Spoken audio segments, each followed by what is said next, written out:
Crucé el río y me dirigí al circo moderno para asistir a uno de esos grandes mitines populares que se celebraban en toda la ciudad y cuyo número aumentaba cada noche.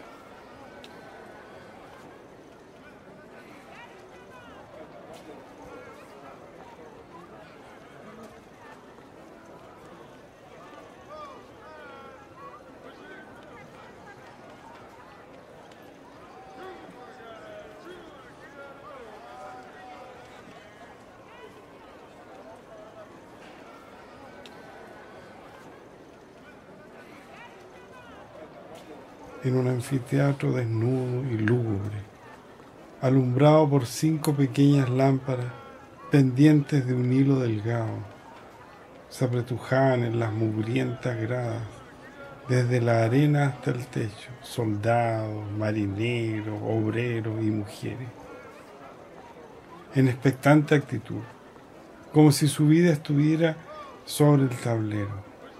Hablaba un soldado de la 48ª División. ¡Camaradas!, gritaba, y sus rasgos acusados y sus gestos desesperados expresaban una sincera angustia. Los que ocupan el poder nos exigen sacrificio tras sacrificio, pero a los que todo lo poseen se les deja tranquilos. Estamos en guerra con Alemania. ¿Pedimos acaso nosotros a los generales alemanes que sirvan en nuestro Estado Mayor? Pues bien, estamos en guerra con los capitalistas y sin embargo les pedimos que nos gobiernen. El soldado quiere saber por qué y por quién lucha. ¿Por Constantinopla? ¿Por la liberación de Rusia? ¿Por la democracia? ¿O por los bandidos capitalistas?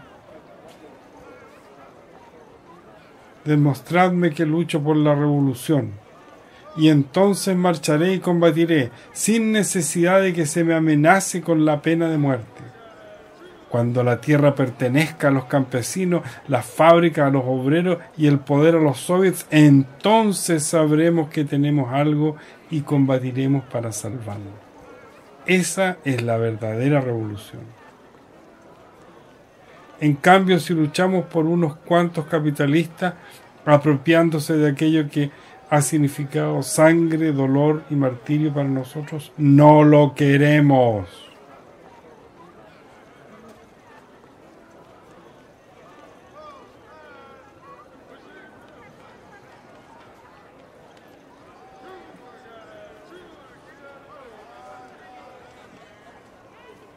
El ambiente del atestado local era pesado por el olor humano, el humo del tabaco y el olor a pólvora envolvían el lugar en un polvorín de dinamita revolucionaria.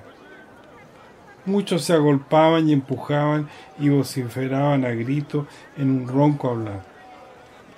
Cayó la oscuridad, aunque el salón continuó sin iluminarse. Sentí una peculiar sensación al percibir el balanceo de aquí para allá por el ruidoso movimiento de la gente, sin ser capaz de distinguir ninguna cara. Entonces las voces y los movimientos cesaron.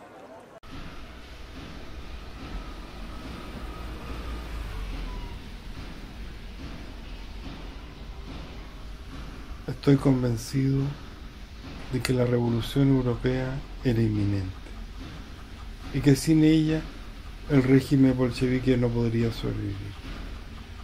Defendí la guerra revolucionaria que encendería al proletariado de Occidente y traería la destrucción final del capitalismo. La revolución rusa solo sería el primer escalón en nuestro asalto al cielo capitalista.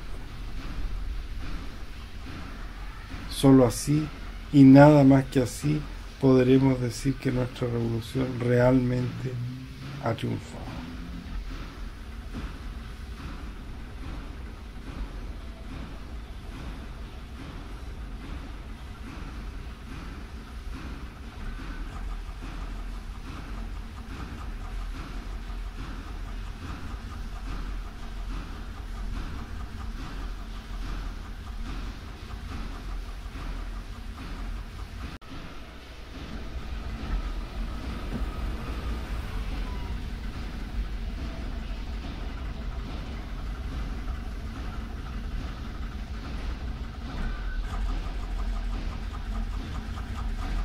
Un día sombrío, nublado, con una ligera lluvia, muy opresivo después del tiempo primaveral que hemos tenido.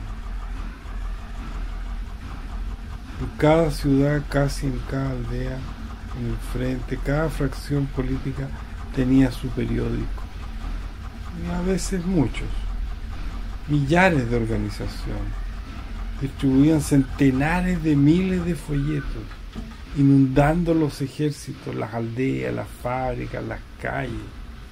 La instrucción tan largo tiempo refrenada se convirtió con la revolución en un verdadero delirio.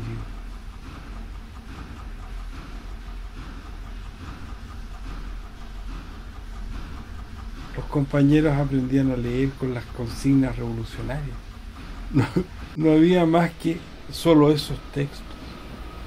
Solo del Instituto Smolny salieron cada día durante los 6 primeros meses toneladas de literatura, que ya en carros y en vagones iban a surtar el país con propaganda revolucionaria.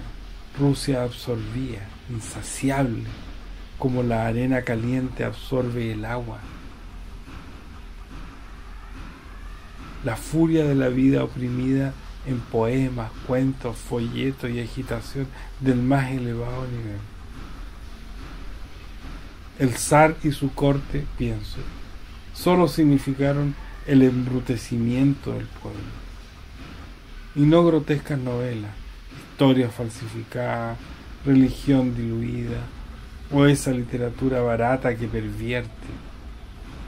Teorías económicas y sociales, filosofía, las obras de Tolstoy, de Gogol, de Gorky.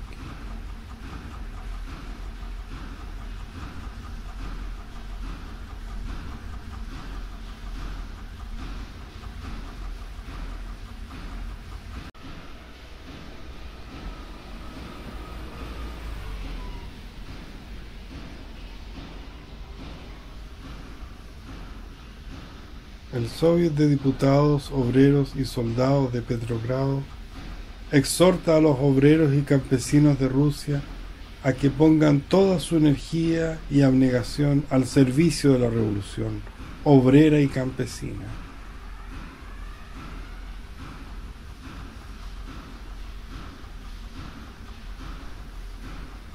El trabajo frenará la contrarrevolución. El Soviet expresa la convicción de que los obreros de las ciudades, aliados de los campesinos pobres, sabrán mantener entre ellos una disciplina inflexible y asegurar un orden revolucionario perfecto, indispensable para la victoria del socialismo. El Soviet está convencido de que el proletariado de los países occidentales nos ayudará a conducir la causa del socialismo a una victoria completa y duradera.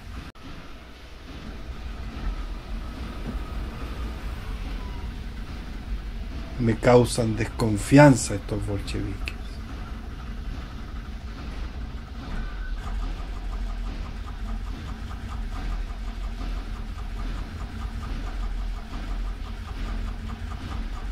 El nuevo gobierno obrero y campesino presentará inmediatamente a todos los países beligerantes proposiciones con vistas a lograr una paz democrática y justa.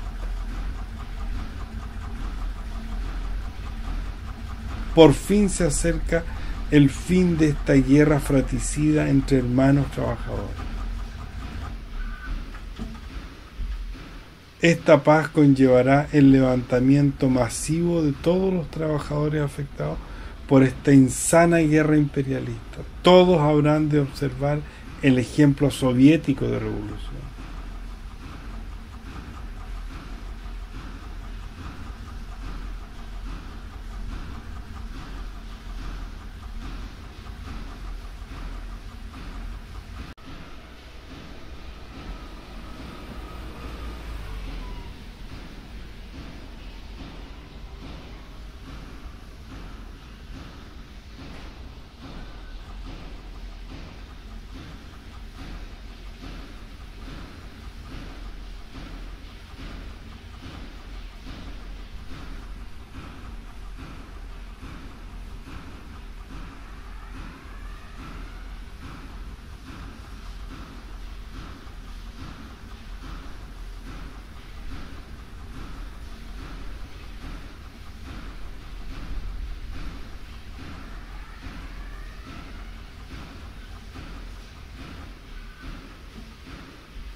Todo ha cambiado en la actualidad. En la entrada del templo del trabajo arde la leyenda: quien no trabaja no podrá comer.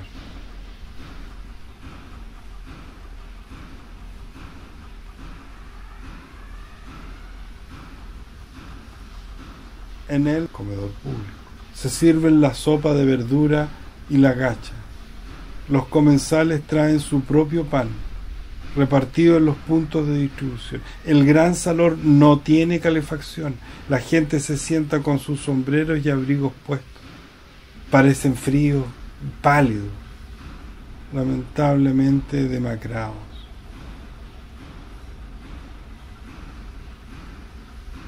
Solamente tiene comparación con los cuerpos muertos regados por toda Rusia. Son los terribles costos del comunismo de guerra. Pero todos los camaradas tenemos fe en el porvenir de la revolución y en el éxito de derrotar al ejército blanco.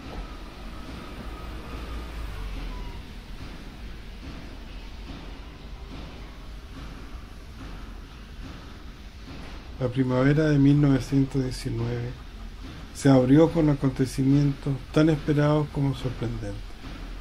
A principios de abril, Múnich adoptaba el régimen soviético.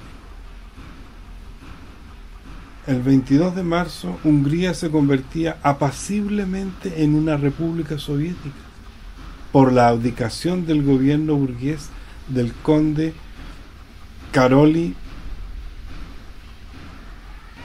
Bela Kun, enviado a Budapest por Lenin y Zinoviev.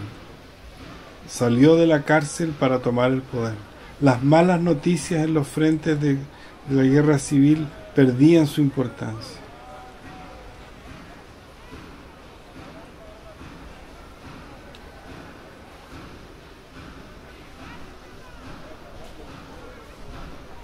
La misma caída de Múnich, malnacidos Junker alemanes, has derramado la sangre de todos nuestros hermanos revolucionarios del Soviet de Baviera. Tomada el 1 de mayo por el general Hoffmann, pareció de poca importancia en comparación con las victorias revolucionarias que se esperaban en Europa Central, en Bohemia, en Italia, en Bulgaria.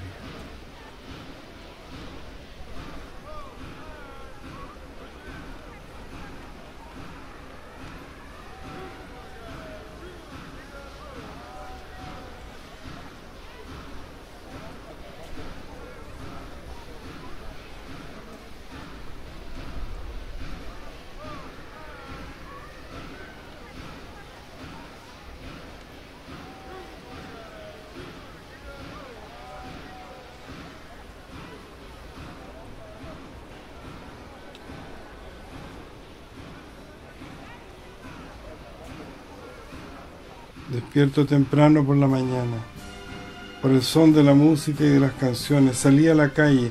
La ciudad estaba vestida de gala, pancartas y banderas agitadas por el viento, alfombras rojas y pendones colgados en ventanas y puertas. La variedad de los modelos y diseños provocan un cálido efecto oriental.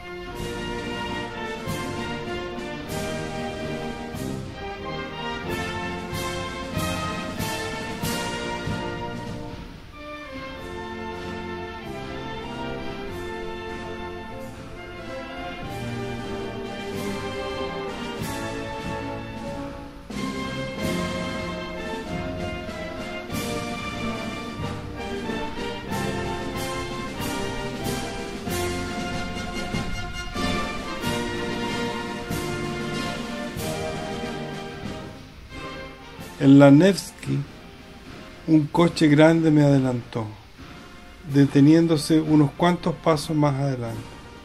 Destacamentos militares desfilaban cantando canciones revolucionarias y grupos de hombres y mujeres marchaban al ritmo de la Internacional. Los truenos metálicos de la Internacional, tocada por varias bandas a la vez, me devolvió al presente. Ahí efectivamente estaba el 1 de mayo de mis sueños de juventud.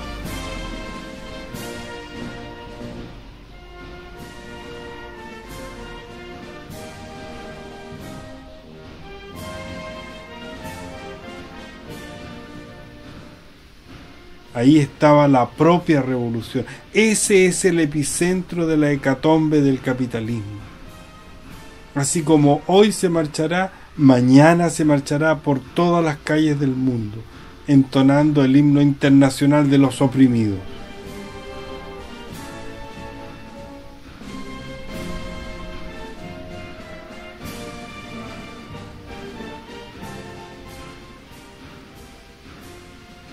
El campo de Marte estaba salpicado de figuras agachadas, afanosas en el trabajo.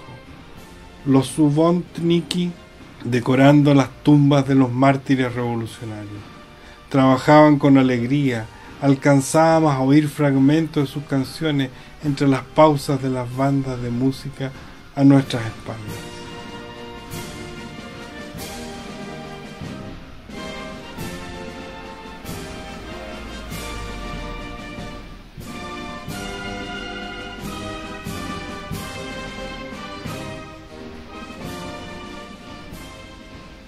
El proletariado de la fábrica marchaba, cada grupo con su bandera carmesí, inscrita con lemas revolucionarios, enfermeras del Ejército Rojo, empleadas de talleres e instituciones soviéticas, regimientos de las juventudes comunistas, el Sebobuchi de los trabajadores armados y largas filas de niños y hombres y mujeres desfilaban con las banderas de sus organizaciones.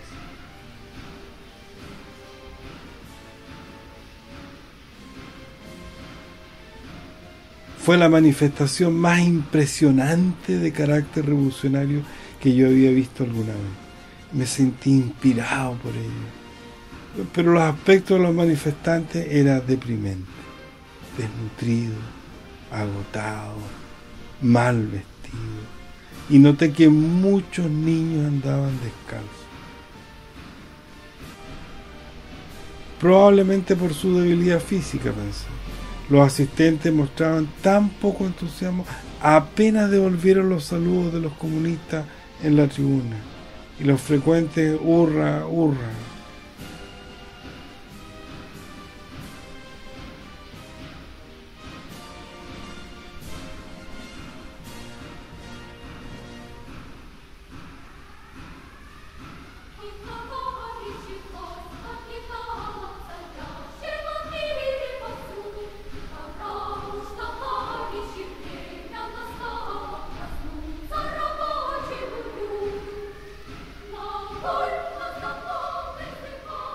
Las festividades se clausuraron por la noche con un espectáculo de masas al aire libre, ilustrando el triunfo de la revolución.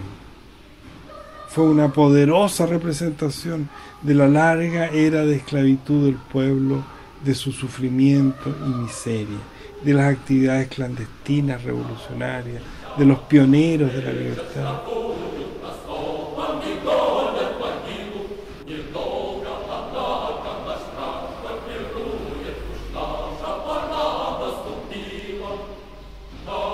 Los mejores artistas de la ciudad participaron en la representación del gran drama ruso y dieron una presentación intensa y conmovedora. Me quedé pasmado por los horrores de la tiranía de los zares. El sonido metálico de las cadenas de los esclavos resonó en mi conciencia y oí el murmullo de la tormenta que se aproximaba desde las profundidades.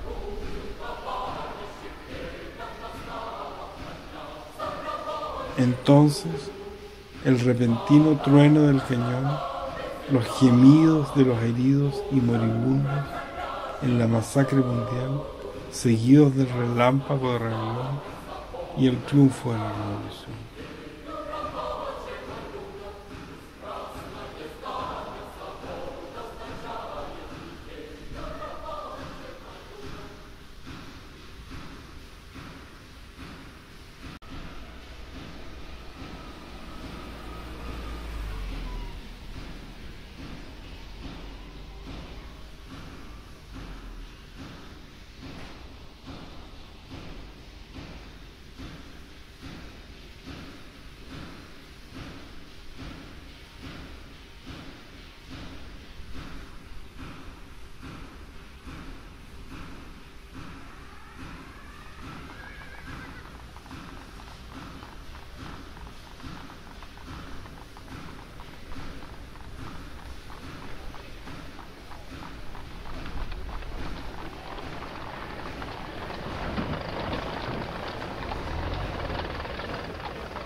Riazanov reclamaba incansablemente la abolición de la pena de muerte. Las checas eran impopulares. A mediados de enero de 1920, Dzerzhinsky, de acuerdo con Lenin y Trotsky, propuso la abolición de la pena de muerte en el país, con exclusión de las zonas de operaciones militares. El decreto fue adoptado por el gobierno y firmado por Lenin, presidente del Consejo de los Comisarios del Pueblo, el 17 de enero. Desde hacía algunos días, las cárceles, atiborradas de sospechosos, vivían una tensa espera. Conocieron de inmediato la enorme buena noticia, el final del terror. Fusilar a los blancos me parece bien, pero a los mismos camaradas de lucha, ¿qué sentido tiene? El decreto no había aparecido todavía en los periódicos. El 18 o el 19, en Smolny, unos camaradas me informaron a media voz de la tragedia de esa noche, de la que nunca se habló en voz alta. Mientras los periódicos imprimían el decreto, las checas de Petrogrado y de Moscú liquidaban su existencia.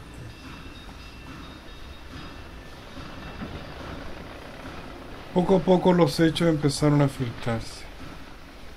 Se ha sabido que 1.500 presos no políticos habían declarado una huelga de hambre en Butyrki, como protesta por las malas condiciones higiénicas. Las celdas estaban abarrotadas, eran indescriptiblemente asquerosas. Las puertas cerradas, incluso de día, las cubetas para las necesidades rara vez vaciadas, envenenado el aire con hedores fétidos.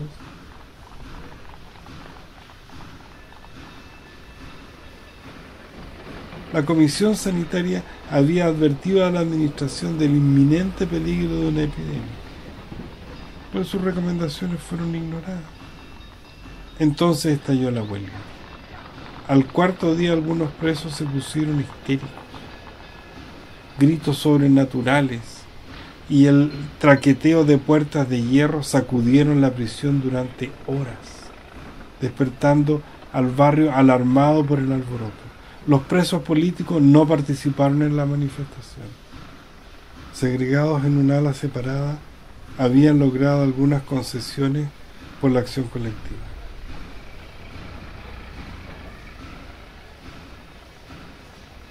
Su situación era mucho más tolerable que la de los presos comunes, pero su sentido de parentesco humano les llevó a interceder. Sus protestas finalmente indujeron a la checa a aceptar las demandas de los huelguistas de hambre solamente y a prometer una solución inmediata. Acto seguido, los comunes terminaron con su protesta y el incidente aparentemente quedó zanjado. Pero unos días después, en la noche del 25 de abril, un destacamento de soldados y hombres de la checa irrumpió de pronto en la prisión. Una a una las celdas de los presos políticos fueron atacadas. Los hombres golpeados y las mujeres arrastradas por el pelo hasta el patio, la mayoría con sus ropas de dormir. Algunas de las víctimas, temiendo que serían llevadas para ejecutarlas, se resistieron. Las culatas de los rifles y revólveres les hicieron callar. Vencidos, les metieron en unos coches y les llevaron a la estación de ferrocarril.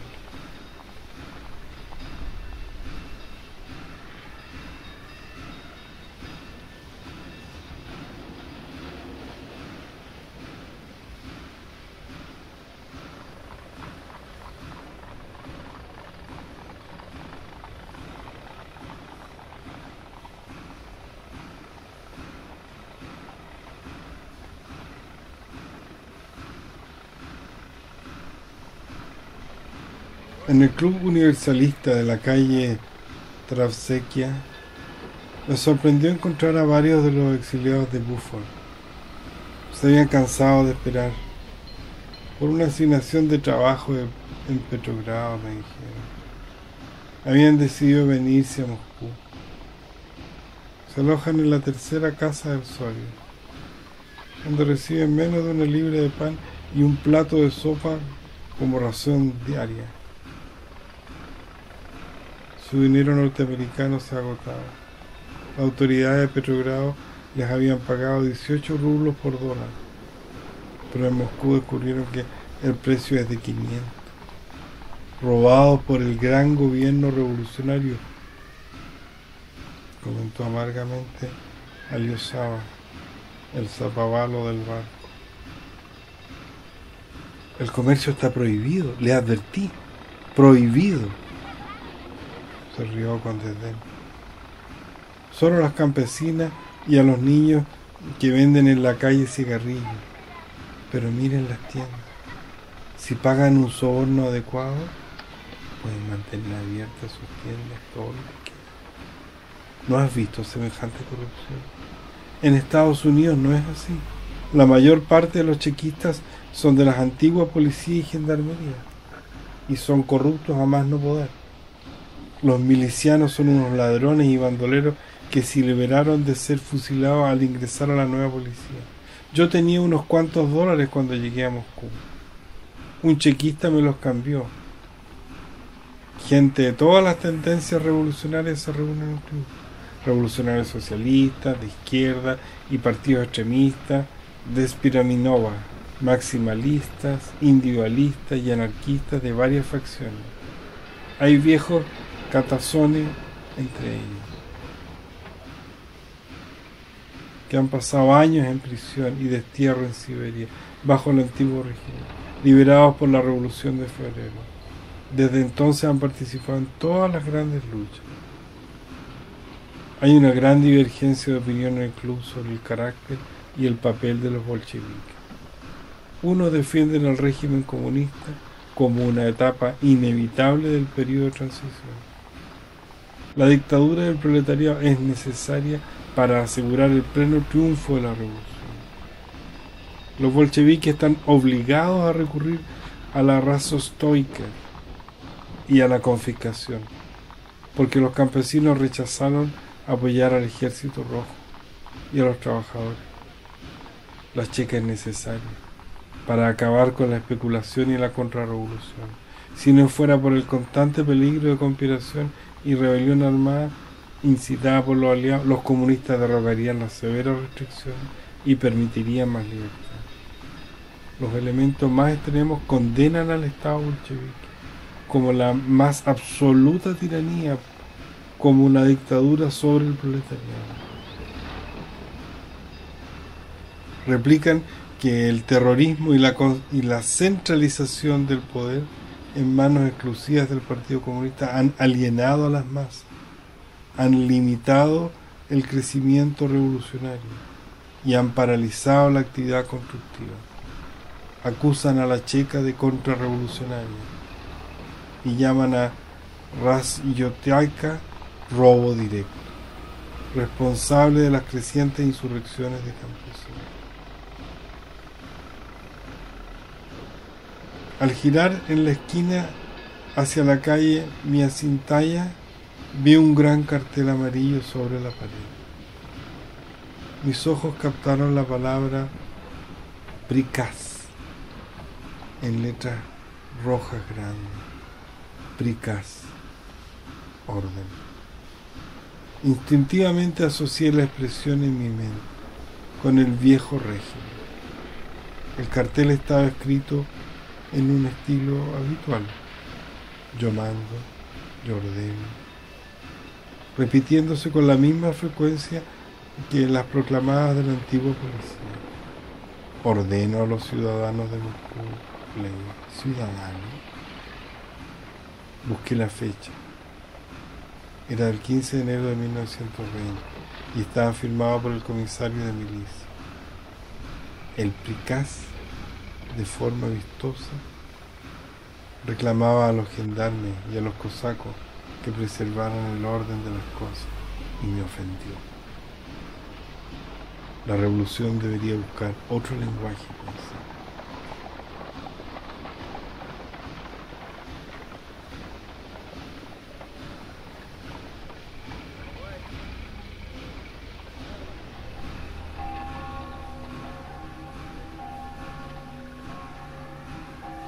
La paz de Brest-Litovsk infligió a la revolución la herida más mortal. El establecimiento de la Checa transformó a Rusia en un matadero humano. La recaudación violenta de los impuestos, las expediciones punitivas asociadas a ellas, aniquilaron millares de vidas y destruyeron aldeas enteras. Kronstadt y el tributo de sangre que debieron satisfacer sus mejores hijos a la divinidad de Lenin.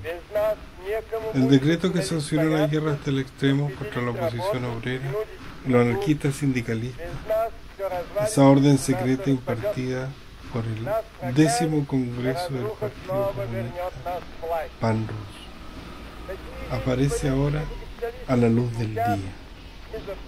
Fue utilizada como un apoyo por los leninistas en las últimas discusiones con la oposición. Y finalmente el restablecimiento del capitalismo por el NEP, nueva política económica. Todo esto y más surgió del cerebro del hombre que ha sido canonizado como un santo por la Iglesia comunista. Y todas estas medidas han contribuido a sofocar la revolución, a destruir las esperanzas del pueblo ruso. Pero no solo Rusia, todo el mundo debió experimentar el jesuitismo de Lenin, pues llevó a todas partes el germen de la descomposición de las filas de los oprimidos.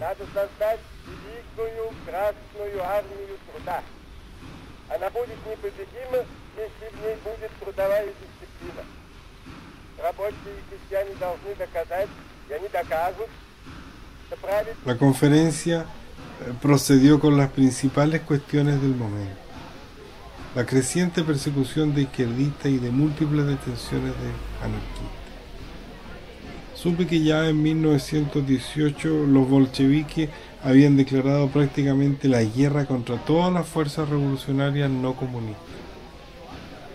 Los socialrevolucionarios de izquierda, que se habían opuesto a la paz de Brest-Litovsk y habían matado a Mir-Bash, como protesta fueron proscritos y muchos de ellos ejecutados o encarcelados. En abril de aquel año, Trotsky también ordenó la supresión del Club Anarquista de Moscú, una poderosa organización que contaba con sus propias unidades militares conocidas como la Guardia Negra. La sede central anarquista fue atacada sin previo aviso por la artillería y las ametralladoras bolcheviques, y el club disuelto. Se ha mantenido desde entonces la persecución a los partidos de izquierda, a pesar de que muchos de sus miembros están en el frente, mientras que otros cooperan con los comunistas en varias instituciones de gobierno.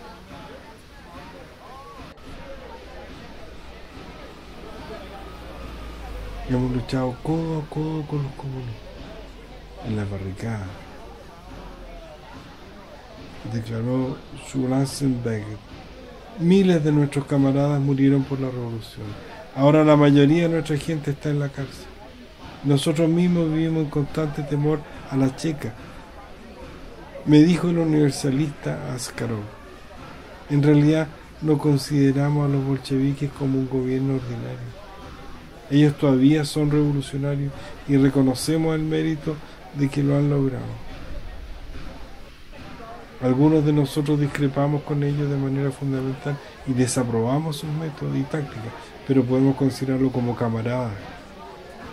Askarov le recordó los días de octubre, cuando los anarquistas con tanta eficacia ayudaron a los bolcheviques, y se refirió al hecho de que la mayor parte de ellos todavía trabajan con los comunistas en distintos campos, a pesar de la política represiva del gobierno. La ética revolucionaria exige la liberación de los anarquistas encarcelados.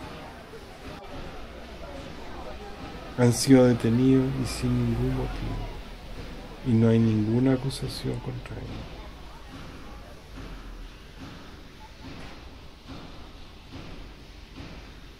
Estaba consternado por la creciente concentración de poder en las manos del Comité Central. El divorcio entre los dirigentes y las bases, la supresión de la iniciativa local y el debate, igualmente inquietante. aunque uno levantara la voz para protestar en público, era que se introdujera la disciplina en el trabajo en la fábrica, junto al ascenso de los técnicos especialistas a puestos de autoridad, y el reemplazo del control obrero por la dirección única y la administración burocrática.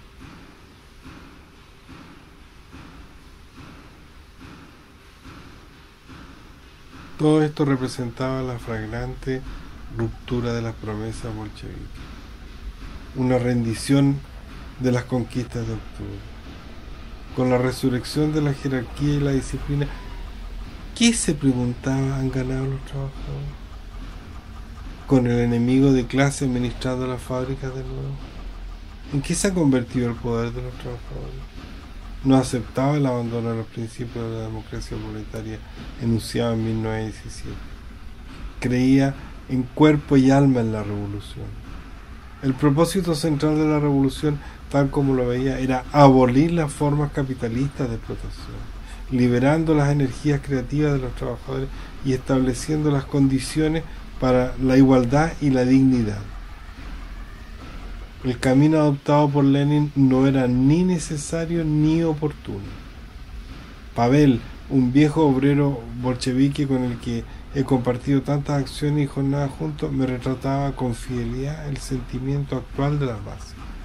Más antes aborrecíamos al zar y a los capitalistas por su despotismo. Hoy los camaradas del Comité Central y los militares se han convertido en los nuevos reyes. Cada vez más estamos siendo reemplazados por jóvenes y militares que están dispuestos a hacer todo por congraciarse con los dirigentes. Escupen el suelo y continúa. Espero que los camaradas se den cuenta de lo que vienen a hacer. Junto a los bolcheviques entonábamos estas canciones en las jornadas de octubre. 2 años más tarde la cantábamos solos, junto a nuestros hermanos obreros. La zozobra pesa, como sombra en todos los revolucionarios que hemos mantenido o mantenemos discrepancia con los bolcheviques.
the